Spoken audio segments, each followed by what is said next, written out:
buenas noches, queridos amigos. Bienvenidos una vez más a su programa Conversación en la Catedral.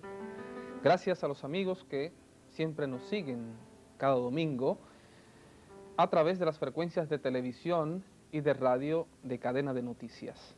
Esta noche vamos a hablar de musicología.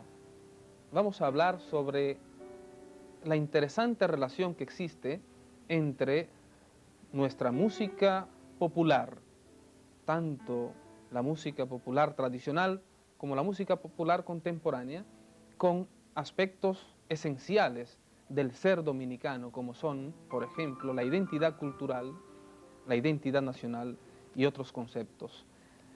Tenemos con nosotros a un verdadero especialista en la materia, así que les prometo un programa interesantísimo esta noche. No se muevan, continúen con Conversación en la Catedral.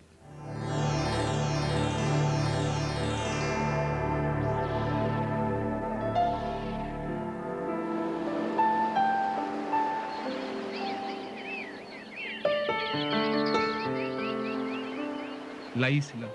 Estoy en la isla. No he abandonado nunca la isla, pobre de mí. Creí entender que me pasaba la vida dando la vuelta al mundo en espiral. Error. Donde no ceso de dar vueltas es en la isla. Lo único que conozco es la isla, nada más. Y tampoco la conozco, pues nunca tuve fuerzas para mirarla. Cuando llego a la orilla, me vuelvo hacia el interior.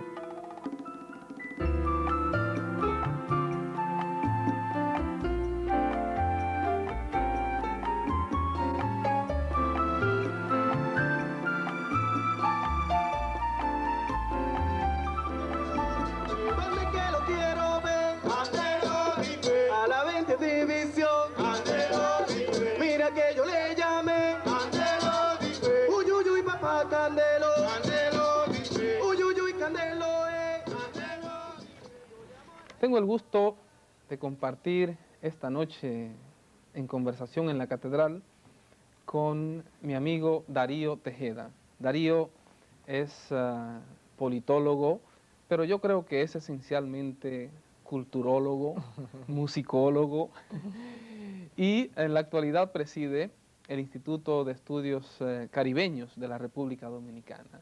Bienvenido al programa, Darío. Gracias, José Mármol. Yo me siento contento de estar aquí hablando de este tema que, como sabes, me gusta mucho hablar.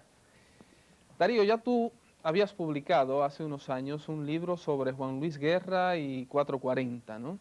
Sí, eso fue hace 10 años justamente. Hace 10 1993. años. Más recientemente has publicado La Pasión Danzaria.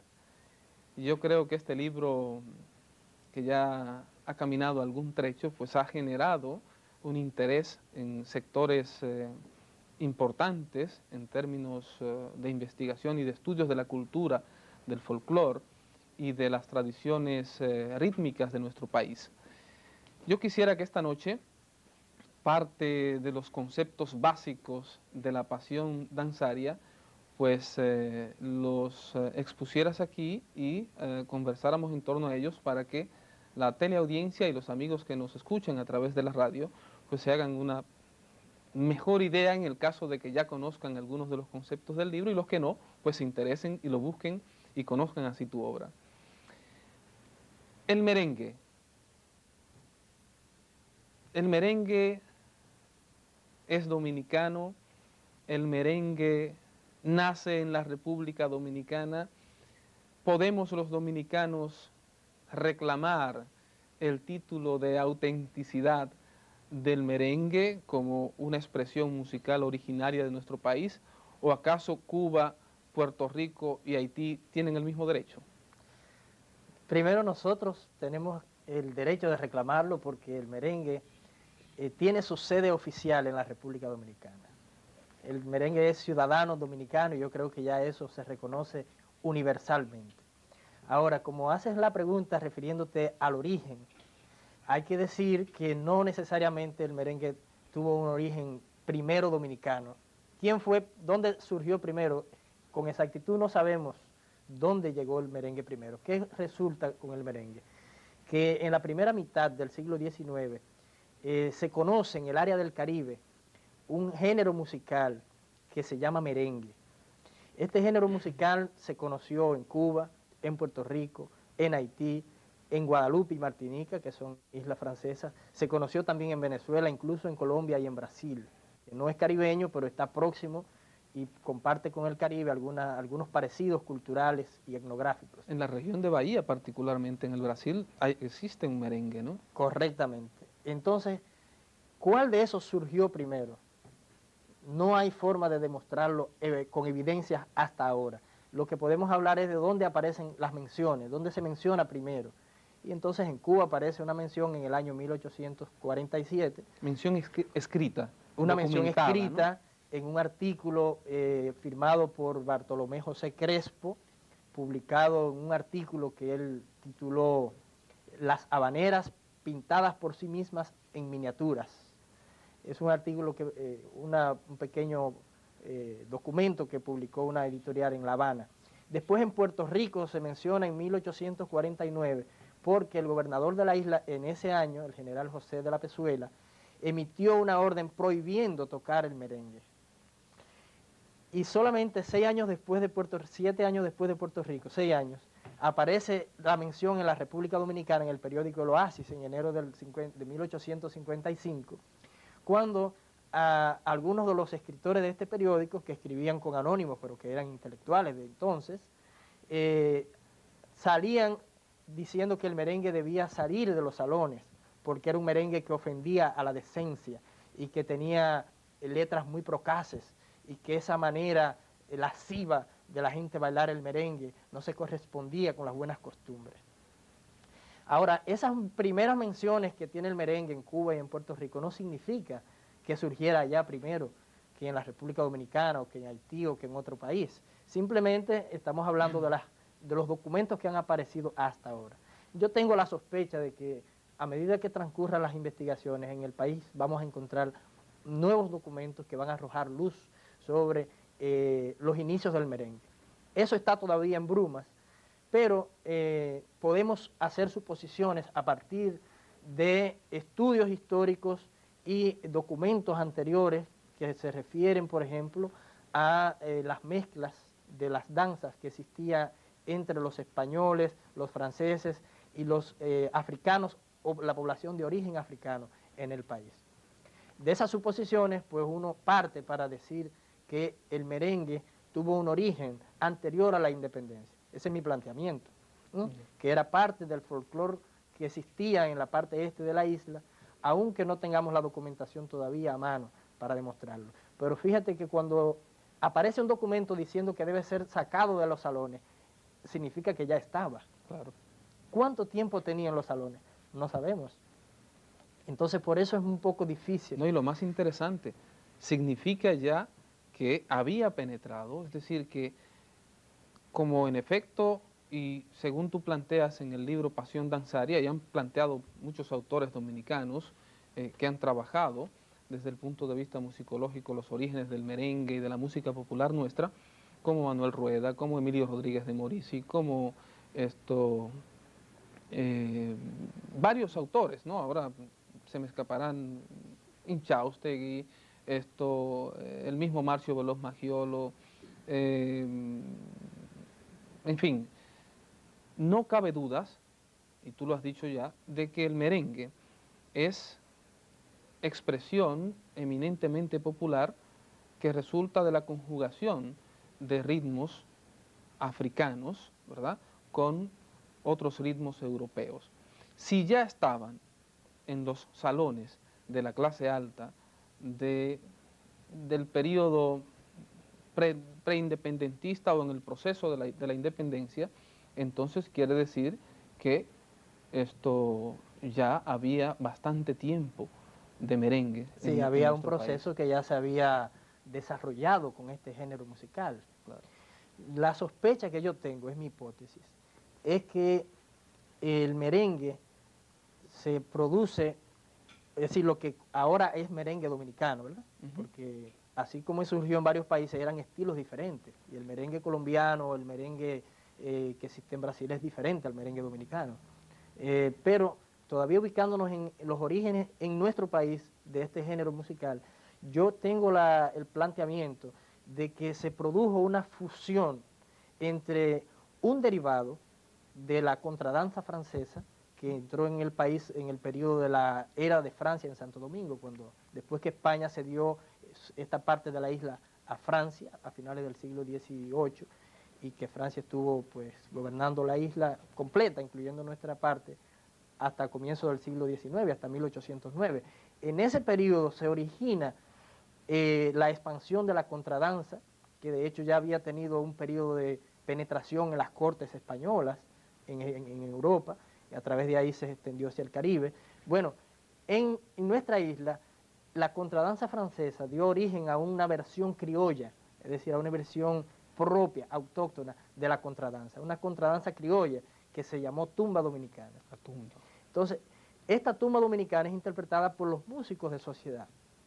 Como estamos en una sociedad, recordemos que estamos todavía bajo el régimen de la esclavitud y que cada amo tiene un grupo de esclavos que obedecen a sus instrucciones, a sus órdenes.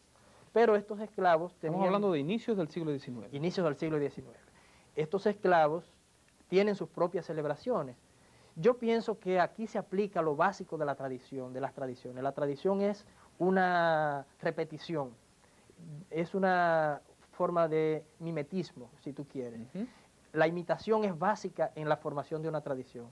Que resulta que cuando el esclavo, que el músico de los esclavos, el negro, ve lo que el amo está danzando, él trata de imitar, pero como no tiene el dominio técnico de los instrumentos, no conoce la notación musical, él trata de hacerlo de manera empírica. Aquí todavía estamos llenos de músicos de oído. Eso es correcto. En aquel tiempo todavía era mayor. Mucho más, ¿no? Mucho más. Así que tratando de imitar al amo, se hace una mezcla entre los instrumentos que domina el esclavo, que es el negro, o bien... Que eran de percusión, básicamente. Exactamente. ¿No? Y eso origina una transformación de la contradanza de la propia tumba y da origen al merengue, que era lo que ellos conocían. Ellos no le van a llamar tumba ni contradanza, le van a llamar lo que ellos le llamaban merengue, pero ahora transformado por la influencia europea. Yo pienso que ahí está la clave de la explicación, de tal manera que el merengue dominicano es un producto propio, por eso digo, en Cuba es un tipo de merengue, en Puerto Rico otro, en Colombia porque es no solo que se adopta el género, sino que se adapta. Claro, lo que ocurre en esos otros países es que ha habido otros ritmos también autóctonos que ellos han proyectado más que su propio merengue y nosotros lo que hemos hecho es proyectar el merengue como música popular básica, ¿no? Ahora tenemos también la bachata, de ello vamos a hablar más adelante. Pero hay algo interesante que tú planteas en La Pasión Danzaria, Darío, y es la pertinencia esencialmente danzarina, bailable del merengue. No puede ser, parece que desde sus orígenes tiene el merengue un destino para bailar. ¿No podría haber acaso o no ha habido alguna vez un merengue para escuchar? Sí, yo pienso que los músicos nacionalistas dominicanos, comenzando por ejemplo por Pancho García, Juan Francisco García, siguiendo por ejemplo con Julio Alberto Hernández, con Peña Morel, etcétera, incluso hasta época todavía más reciente puedo mencionar a José Antonio Molina, que tiene una sinfonía merengue, Fantasía Merengue se llama. Yo pienso que ese es un merengue para escuchar, pero es una evolución del merengue, es la adopción de un ritmo y una danza nacional llevada a nivel sinfónico, que fue lo que hicieron los músicos nacionalistas en todas partes, se apropiaron del folclore de sus propios países y le dieron la dimensión de la música erudita. Eso es lo que se ha hecho, de tal manera que podemos contar también con un merengue ya sinfónico desde hace bastante tiempo. Ahora, el aspecto que se refiere a lo danzario está en el mismo origen del género, porque la vinculación, la mezcla que se da entre, por ejemplo, el pueblo español, que por cierto es un pueblo que también es dado a la danza, sí, al baile, especialmente en la región de Andalucía, con los aborígenes en principio, ¿no?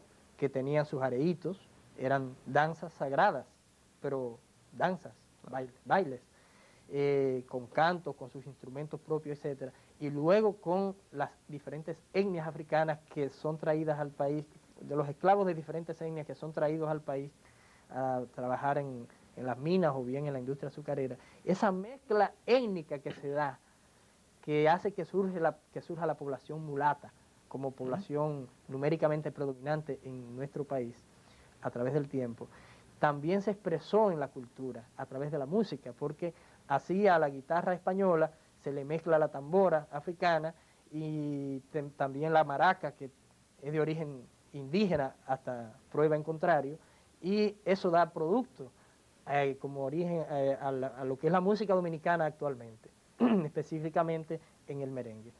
Por tanto, el aspecto danzario está inscrito en el origen mismo del género merengue. Fíjate que lo que estamos hablando de cómo el esclavo adopta un género que tiene un origen europeo y lo adapta y hace una mezcla que resulta tan novedosa.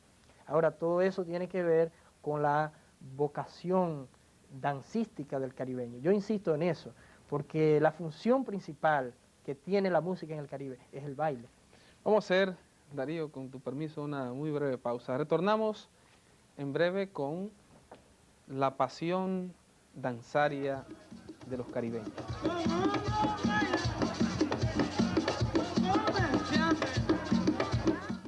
No estaban confiando en la capacidad del dominicano para sostener la independencia.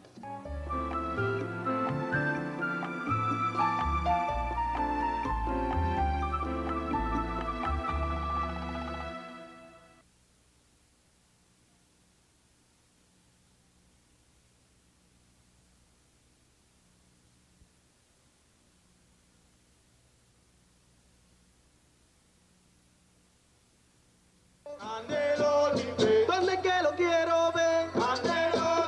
A la 20 división. Mira que yo le llamé. Uy, uy, uy, papá. Proseguimos con el diálogo de esta noche con Darío Tejeda, autor de La Pasión Danzaria. Darío, hay un planteamiento interesante también en el libro y es el argumento según el cual el merengue, como expresión musical y danzaria, eminentemente popular en nuestra cultura, está íntimamente ligado al concepto de identidad del dominicano. Pero tú precisas en un pasaje de la obra diciendo que no es lo mismo hablar de identidad cultural que hablar de identidad nacional. ¿A qué me refiero con eso? Mira, la independencia dominicana se proclama en 1844. Y si tú te pones a evaluar en qué contexto se da, te vas a encontrar que los grupos dirigentes de la sociedad dominicana, que son los que tomaban las decisiones, los esclavos o los recién libertos, no tenían poder de decisión en ese momento. Esa sociedad dirigente estaba separada en tres grupos. Un grupo afrancesado, es decir, que era partidario de buscar una protección en Francia. Otro grupo que proclamaba o buscaba la anexión a España. Y un grupo que yo creo que era minoritario, que buscaba la independencia pura y simple, encabezada por Duarte y los trinitarios. Era el grupo radical, pero era un grupo también de clase media. Los ateros, que eran los grandes hombres y mujeres de aquel tiempo, eran los propietarios, los que tenían el poder económico, en realidad estaban o eran partidarios del protectorado con Francia o de la anexión a España. ¿Qué significa eso? Que no estaban confiando en la capacidad del dominicano para sostener la independencia. La independencia fue un producto del mismo acontecer en la medida que las invasiones haitianas obligaron a la cohesión de las clases dirigentes con los sectores populares, porque los amos tenían, en este caso la oligarquía atera, tenía que apoyarse en la gran población de los peones para poder combatir las invasiones haitianas. Eso duró, las guerras con Haití duraron 11 años, de tal manera que en ese proceso el sentimiento nacional se agudizó de tal manera que cuando el sector que era partidario de la anexión a España hizo la anexión, con Santa Anna a la cabeza, a 2 años después estalló el sentimiento nacionalista en diferentes partes del país y eso no pudo Con la sostenerse. guerra de restauración. La guerra de la restauración. ¿Qué significa eso? Que también culturalmente la sociedad dominicana estaba dividida. Una cosa era a nivel popular y otra cosa era a nivel de arriba. No existía todavía una integración de todos los sectores de la sociedad dominicana en torno a un mismo fenómeno de identidad cultural. Por eso, lo que hoy existe como expresión simbólica de la identidad dominicana, de la dominicanidad, que es el merengue, cuando aparece por primera vez mencionado en los salones alrededor de 1855, la primera reacción que hay es de rechazo. Claro. Pero ¿cómo es posible? Tú dices, pero si es el símbolo de la identidad nacional, ¿cómo es que se rechaza justo en el momento en que se está defendiendo lo nacional, la soberanía nacional? Esa contradicción solo se explica si tú entiendes que la sociedad estaba fragmentada culturalmente en por lo menos 2 sectores y que solamente el proceso histórico dominicano desde ese entonces hasta mediados del siglo XX pudo eliminar ese antagonismo. Eso es lo que yo quiero decir cuando digo que una cosa era la identidad nacional referida a la soberanía del territorio y otra cosa era la identidad cultural, que se refiere a tener una comunidad de valores entre los distintos sectores de la sociedad dominicana. Eso no existía en el momento de la independencia ni en 1855. Son claras, en otro orden ahora, Darío, son claras las fronteras entre lo profano y lo sagrado en las expresiones musicales populares de nuestro país. Yo pienso que no son claras y más bien se confunden y a veces parecen una sola cosa. Sí. Te pongo por ejemplo los atabales. Los atabales son un género musical que también tiene una larga trayectoria en la historia nacional. Incluso durante mucho tiempo tenía más presencia en la geografía nacional que el mismo merengue, porque el proceso de extensión del merengue en el país fue muy lenta y duró mucho tiempo. Solamente a comienzos del siglo XX se puede decir que se extendió a toda la geografía nacional. Bueno, los atabales sirven para la celebración religiosa, por ejemplo, a nivel de la religión popular. Los cultos que se hacen a los santos se celebran básicamente con atabales. En muchos pueblos, en muchas provincias, las fiestas patronales se celebran con fiestas de palos. Correcto. Muchos de los temas de los músicos de atabales se refieren a los santos. Entonces son homenajes a San Juan, a San Antonio, a San Santiago. Entonces tú dices, bueno, pero esta música se baila, los atabales se bailan.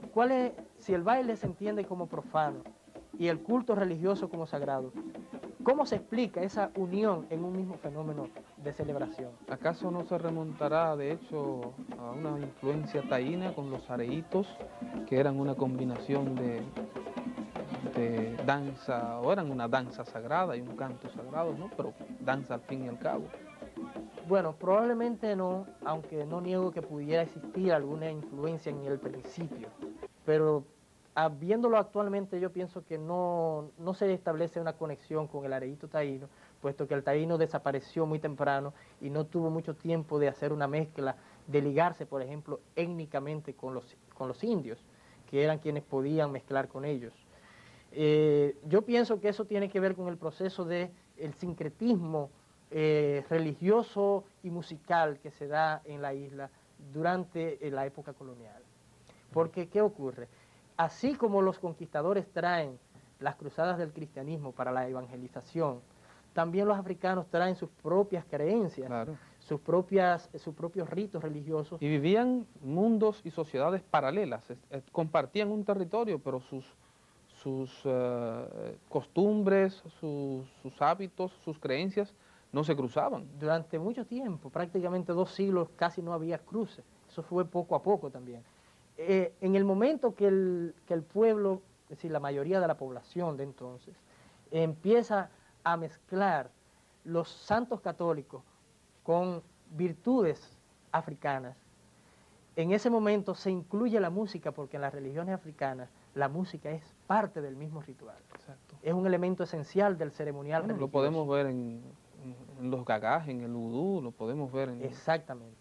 Y existe esta celebración del culto a los santos con los palos como base musical, que solamente se explica por ese sincretismo.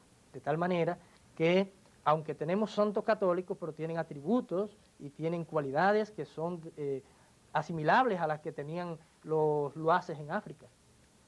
Por eso incluso existe un vudú dominicano, muy extendido, más de lo que mucha gente piensa. Sí. Porque Sí, hay una religiosidad popular solapada y que se manifiesta al margen de la religión oficial, ¿no? Al margen de esa religión popular es básica para entender, creo yo, la identidad del pueblo dominicano.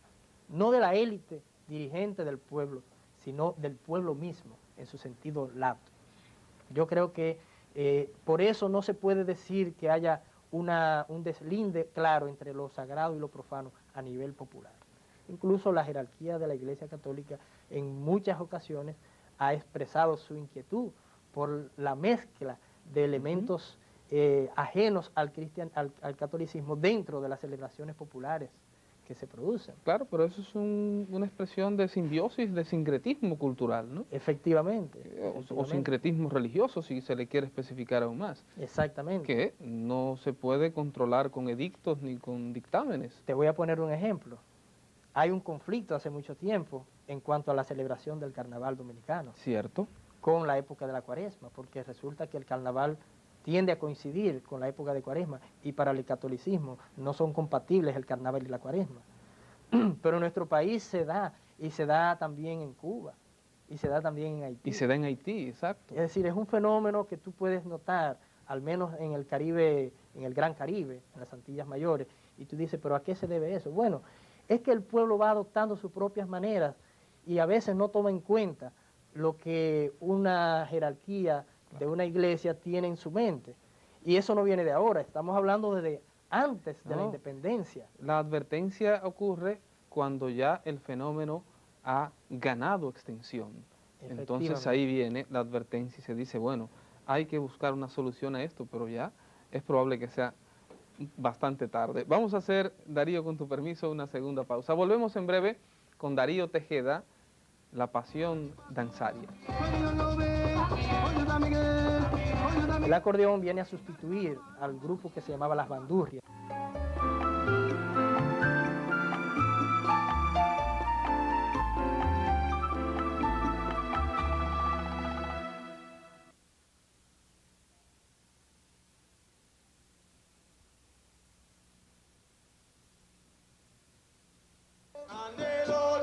¿Dónde que lo quiero ver? A la 20 división. Mira que yo le llamé. Uy, uy, uy, papá Candelo. Hay un hecho no controvertible o incontrovertible que no se puede contradecir, y es el hecho de que el merengue y la bachata en la sociedad dominicana contemporánea son prácticamente símbolos de la nacionalidad dominicana en términos musicales.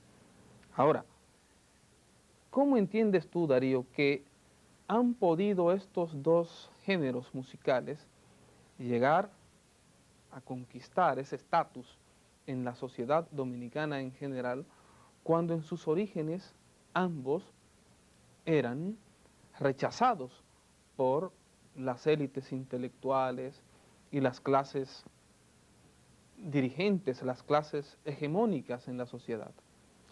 Para mí hay dos factores. El primero es la tradición, la persistencia de estos géneros en la tradición y su difusión a través de la tradición. Y segundo, el surgimiento de unas tecnologías de difusión amplia de la música. El primer aspecto es la tradición. Para mí, en el caso del merengue, que es mucho más antiguo que la bachata, tuvo un elemento de apoyo muy importante en una transformación que se produce alrededor de los años 1870 del siglo XIX, cuando se incorpora el acordeón. El acordeón viene a sustituir al grupo que se llamaba las bandurrias, que eran los instrumentos de cuerda que aporta España al merengue en sus inicios, al merengue de salón. Sin embargo... Que era un merengue a base de cuerdas. A base de cuerdas, percusión y cuerdas. Pero cuando se introduce el acordeón, tiene un poder de contagio muy fuerte. Y entonces empiezan a surgir músicos con un nivel de dominio del acordeón que asombra a mucha gente. Por ejemplo, el caso de Ñico Lora. Al caso de Ñico Lora de niño, lo subían en una mesa de niño para que tocara con la maravilla que sabía Músicos hacerlo. autodidactas. Músicos autodidactas formados porque el primero que tuvo el acordeón lo enseñó a otro. Exacto. Y entonces eso es la tradición. Se va enseñando. Todavía no existe ninguna academia donde se aprende el acordeón. Ciertamente. Eso se aprende a través de la enseñanza que da un maestro al otro, práctica. Y entonces tú dices, pero ¿cómo es posible verdaderamente el acordeón 150 años casi después de haber llegado a la isla? Bueno, eso es la tradición. Entonces, ¿qué ocurre? Que a comienzos del siglo XX empieza el otro fenómeno, que es el tecnológico. Ya empieza a surgir el gramófono, empiezan a surgir los discos, empieza a surgir los medios de transmisión de los discos. Aquí en el país, con la ocupación de Estados Unidos en 1916, llegó la vitrola, en unos sitios le llaman bellonera, y entonces existían los discos que sonaban en las belloneras. Eso permitió la grabación de merengue, todavía la bachata no existía como género musical, y cuando se produce, por ejemplo, la llegada de Trujillo al poder, ya había merengue grabado y ya existía muchísimos merengue, muchos temas musicales que sonaban, habían varias emisoras. El sistema de radiodifusión surgió en Pittsburgh en 1920 y ya en 1924 estaba aquí en Santo Domingo. Fuimos uno de los primeros países de América y del mundo en tener sistemas de radiodifusión. De modo que el apogeo de la tecnología en nuestro país viene desde muy temprano. Desde ¿no? muy temprano. Y por eso es que yo sostengo que no es Trujillo el que lleva el merengue a donde está. Eso te iba a preguntar, ¿eso acaso es un mito más yo creo sobre que es un Trujillo mito. decir que él es una especie de padre del merengue? No, eso es una falacia.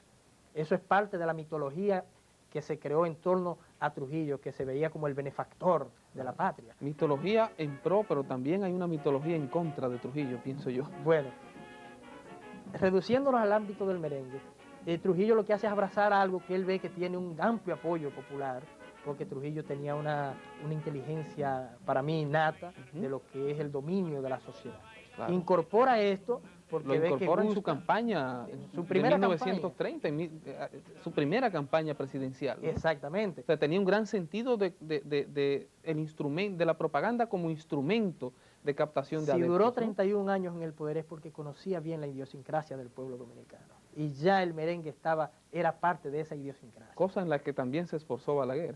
Precisamente su continuador. Bueno, cuando los músicos nacionalistas en 1918, 19, 20, 21, 22, estoy hablando de Juan Francisco García, Julio Alberto Hernández, Peña Morel, etcétera, comienzan a grabar, a hacer merengue, versiones de merengue, pero ya de su manera, ¿verdad?, estilizada como música erudita, y lo llevan a los salones.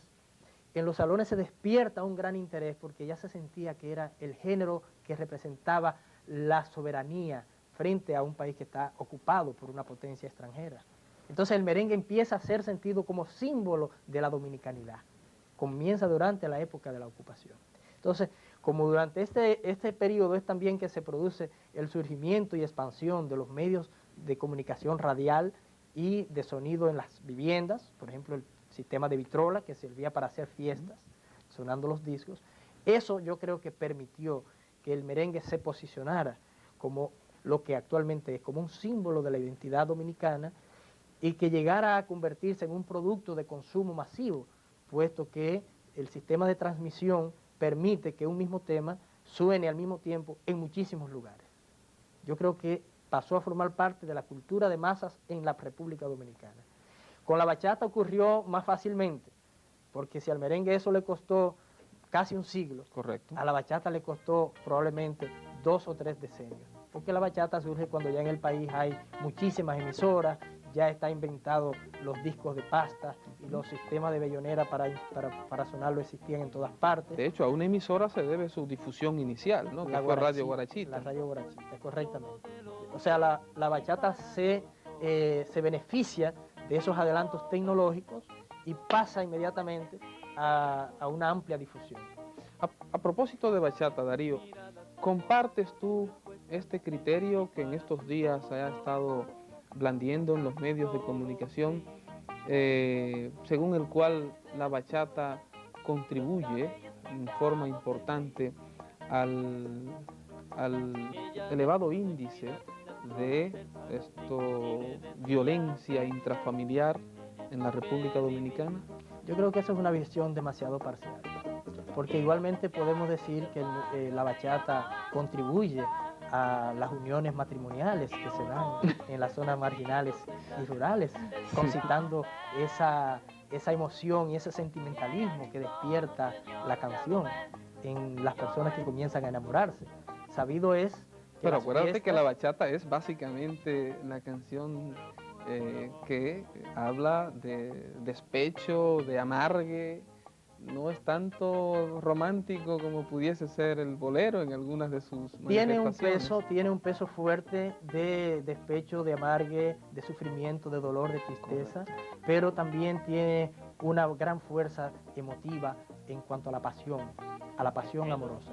No es solamente la parte, digamos, negativa de los sentimientos, sino también la parte positiva, la devoción por la mujer que admiro, que amo, que quiero, la que desearía tener. Desde un principio, fíjate, la bachata se definió como mujeres, ron, decía un juicio que se hizo hace mucho tiempo, ¿verdad? Que se preguntaba a un personaje, ¿cómo tú defines qué es eso de una bachata? Y decía el cuestionado en un tribunal, adiós, la bachata es mujeres, música, mujeres y ron. Exacto. Bueno, no decía mujeres, decía cueros, pero yo lo estoy adaptando un poco a la época actual.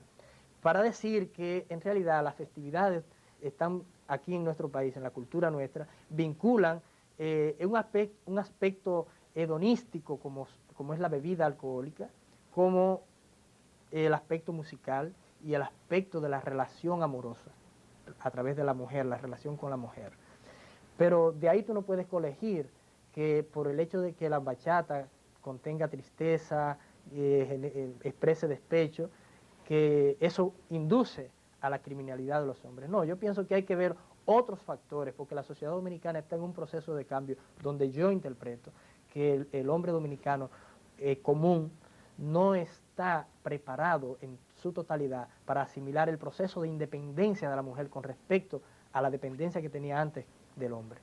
Muy bien. Entonces, eso es un tema más delicado, no es tan simple.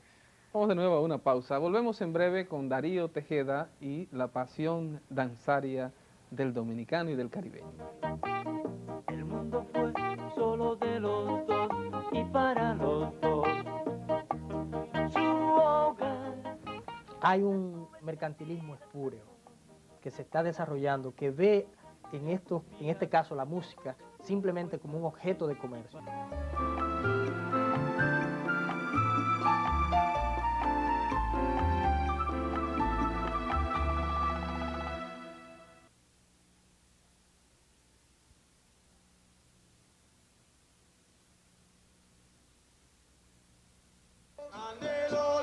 Donde que lo quiero ver, a la 20 división, mira que yo le llamé, uy uy uy papá Candelo, uy uy uy Candelo, Darío, hemos estado tocando algunos puntos y entre ellos varios que no parecen resistir contradicción. Ahora te voy a plantear uno que para mí es sumamente contradictorio. O tal vez todo lo contrario. Estoy convencido de que no existe un juicio que lo contradiga. Se trata de la pérdida progresiva de calidad, no solo en las estructuras musicales del merengue actual, sino también de la bachata.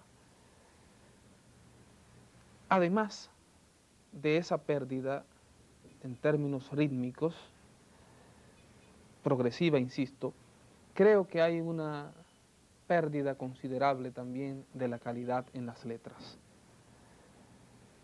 A mí me avergüenza, te lo digo francamente, el que se hable en otros contextos del merengue como, y lo voy a decir claramente contigo aquí, como expresión de lo que fabrican, como me decía un gran músico dominicano contemporáneo, a machetazos, un Tulile o un Toño Rosario, en fin. Esto, yo creo que debido a esa pérdida progresiva que hemos venido experimentando en la calidad de nuestra música, fue que precisamente Puerto Rico casi se adueña del merengue hace apenas un lustro, quizás 5 o 6 años atrás. Hemos, con artistas de la calidad de Juan Luis Guerra, que tú lo planteas como en efecto una gran síntesis, la síntesis superadora de esas dificultades, entre otros como Víctor Víctor y otros importantes compositores e intérpretes dominicanos, pues hemos tenido un respiro, ¿no?, y un hálito de esperanza. Pero, ¿qué crees tú que ha pasado para que lleguemos a comercializar a tal extremo la vulgaridad y la pérdida palpable de calidad de nuestra música? Mira, eso es un fenómeno que para mí responde a dos cosas.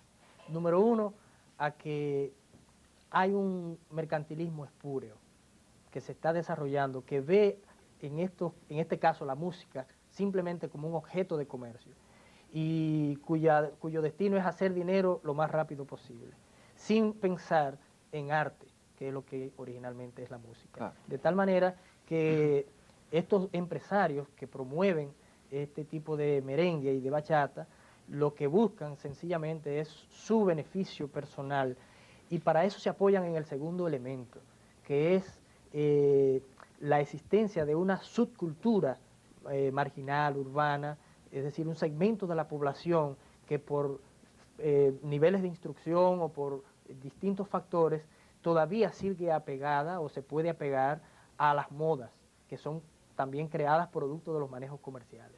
Entonces, ese segmento de la población es el que sirve como eco para que pueda tener éxito comercial lo que se vende. Yo pienso que los productores, cuando toman uno de estos grupos, uno de estos artistas, le dicen, ¿qué es lo que vende? Para ellos, ¿no? ¿Qué es lo que vende? Vende esto. Bueno, pero Juan Luis Guerra vende mucho más. Ahora, ellos no pueden competir a nivel internacional, entonces tratan de vender aquí estos productos con una simple finalidad lucrativa, pero apoyándose no en las cosas positivas que tiene el pueblo dominicano, sino en muchos elementos banales, triviales, obscenos, negativos. Yo pienso que, por ejemplo, aquí se recurre mucho a un sistema que es la payola. Vi en la prensa estos días que hay muchísimos temas buenos que están en las radios, recientes, y no suenan, pero están grabados. ¿Y por qué? Bueno, porque el sistema de radiodifusión en este país está controlado de una manera tal que el que no paga no suena. Eso es lo que está pasando así. Por eso yo digo que hay un problema en la política cultural que puede funcionar a través de la radiodifusión, porque ese tipo de cosas no debería existir. Fíjate, aquí es difícil que tú escuches los merengues. Es una corruptela más del sistema, ¿no? Que tú escuches los merengues grabados con anterioridad, los años 50, los años 60. Tú sabes los buenos merengues que Claro. así que se grabaron. ¿Y por qué no suenan en las radios? Bueno, porque hay un sistema de comercialización que funciona desde las disqueras, los sistemas de grabación, las bandas y los sistemas de difusión. Y, por supuesto, la gente que muchas veces no tiene suficientes niveles de instrucción se lleva de lo que los medios de comunicación te difunden. Ahí surge la moda. Y entonces, como la moda es Tulile, o la moda es otro, bueno, todo el mundo anda en esa moda. Eso no es lo que proyecta la dominicanidad, eso no es parte de la tradición dominicana. O sea, eso no es lo que promueve la identidad cultural dominicana. Yo creo que al contrario, eso lo que hace es que en muchas partes del mundo genera vergüenza para los mismos Nos dominicanos. ridiculiza, lógicamente. Porque mucha gente dirá, concho, y esos son los dominicanos, esa es la cultura dominicana. Y eso es música. Entonces, claro que no nos representa, ¿entiendes? Por eso tienen más éxito los extranjeros que se apropian del merengue, como tú bien dices, el caso de Puerto Rico, y se llevan las preseas internacionales, como Lógico. el caso de Olga Tañón. Exactamente. Yo no critico que ella se lleve las preseas, O de Elvis porque ella está Crespo. haciendo el merengue que deberíamos estar haciendo aquí.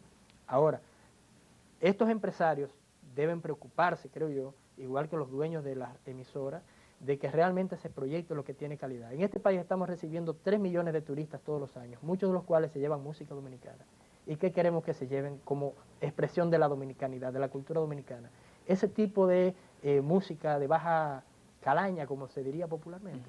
Yo pienso que no debería ser ese el aporte que hacen los dueños de las radioemisoras y de las productoras discográficas. Yo creo que debemos preocuparnos por proyectar lo bueno. Y hay muchas cosas buenas. Sí, Yo claro estoy que sí. seguro que en el merengue hay muchas cosas buenas. Se están haciendo mezclas de merengue con el jazz, con el rock.